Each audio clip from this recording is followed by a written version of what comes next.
নমস্কার বন্ধুরা, স্বপ্ন কিচেনে সবাইকে অনেক অনেক স্বাগত জানাই। প্রতিদিনের মতো আজকেও একটা আমি ভিডিও নিয়ে এসেছি।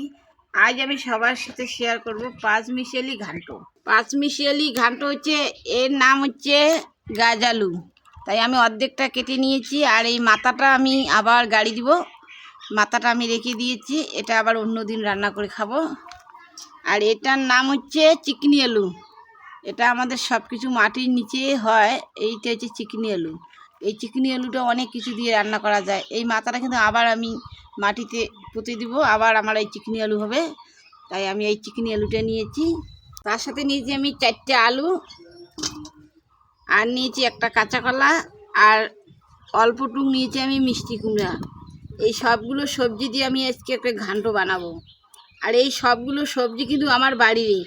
এই কাঁচা কলা আমার বাড়ির, কোনো এগুলো আমাদের চালানি সার দিয়ে করানো নাই, এগুলো সব বাড়ির গোবর সার দিয়ে। এই কুমড়োটাও আমার বাড়ির, এই আলুগুলো আমাদের বাড়ির, এই চিকনি আলুটাও আমার বাড়ির, এই গাজালুটাও আমাদের বাড়ির। সব কিছু কিন্তু আমাদের বাড়ির এই সবজি। আর এই সবজি কিন্তু আমাদের শরীরের পক্ষে অনেক উপকারী। এই সবজি আমাদের কোনো সার দেওয়া নেই, একদম বাড়ির গোবর সারে এই সবজি আমার লাগানো হয়েছে। তাই আজকে আমার পুরো ভিডিওটা দেখবেন, আমি আজকে পাঁচমিশালি ঘান্ট কী করে বানাই। আমার সবজিগুলো কাটা হয়ে গেছে। আমি আমার কুমড়োগুলো আমার সাইজের মতো করে কেটে নিয়েছি, আমার পছন্দ মতন। আলু কেটে নিয়েছি ডুমো ডুমো করে, কাঁচা কলা কেটে নিয়েছি। আর এখানে নিয়েছি আমি এই যে চিকনি আলুটা। চিকনি আলুটা কিন্তু একদম দেখতে একটু জল জলে ভাবের মতন। আর এই গাছ আলুটা কিন্তু একটু সাদা টাইপের মতন, অন্য একটু আলাদা আলাদা আছে। একসাথে এইটা আমি ভাজা করে নিব। তো এখন আমি সবগুলোকে ভালো করে ধুয়ে নিয়ে এসে উনুনের কাছে চলে যাব। আমি কড়াই বসে দিয়েছি, কড়াই আমার গরম হয়ে গেছে। কড়াইয়ের মধ্যে আমি এখন তেল দিয়ে দিব। চিকনি আলুটা আর গাজ আলুটা আমি আগে ভাজা করে নিব।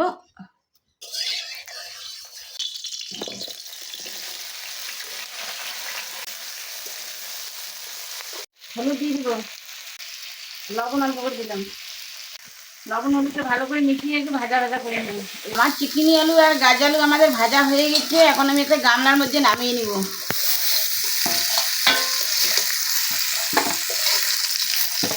এই তেলের মধ্যে আর একটু তেল দিয়ে দিব। ফোড়নে একটা শুকনো লঙ্কা 2 টুকরো করে নিয়েছি, দিলাম। আর একটা তেজপাতা তুলে নিয়েছি, তেজপাতা। ফোড়নটা অল্প ভাজা করে নেব। মরিচটা আমার লাল লাল হয়ে গেছে। এখন আমি ফোড়নে 5 ফোড়ন দিলাম। 4 কোয়া রসুন নিয়েছি, থেতো করে রসুনটা দিয়ে দিলাম। বড় সাইজের একটা পেঁয়াজ কুচি করে নিয়েছি, পেঁয়াজটা দিয়ে দিলাম। আমার পেঁয়াজগুলো ভাজা হয়ে গেছে। এখন আমি আলুগুলো দিব।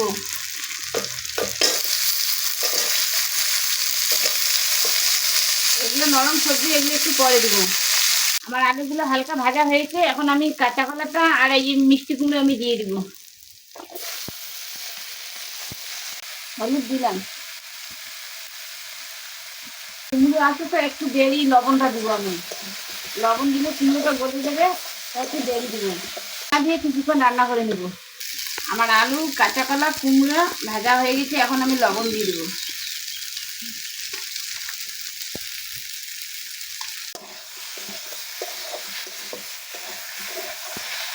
গাজর আর চিকনি আলুগুলো যে আমি ভাজা করে রেখেছি, এগুলো আমি দিয়ে দেবো।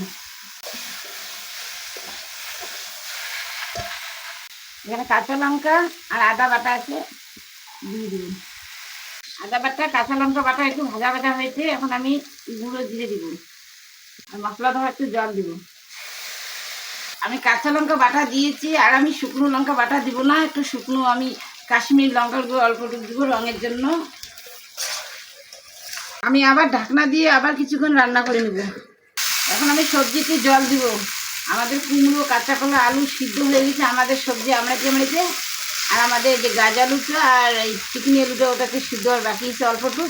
আমি এই জল দেবো, এই জলের মধ্যে সিদ্ধ হয়ে যাবে, আমাদের জলও কমিয়ে যাবে, আমার সবজিও হয়ে যাবে। আমি আর কিছুক্ষণ ঢাকনা দিয়ে রান্না করে নেব। আমার সবজি হয়ে গেছে। আমি একটু শেষে গরম মশলার গুঁড়ো দিব।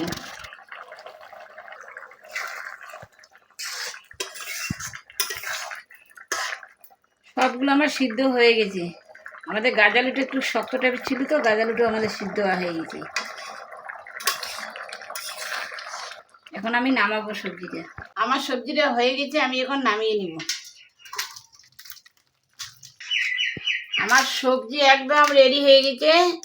আর আমাদের সহজ ভিডিওটা যদি ভালো লেগে থাকে অবশ্যই আমার চ্যানেলটাকে সাবস্ক্রাইব করবেন, আমাদের পাশে থাকবেন। আজকের ভিডিও আমার এখানেই শেষ, দেখা হবে পরের ভিডিওয়ে।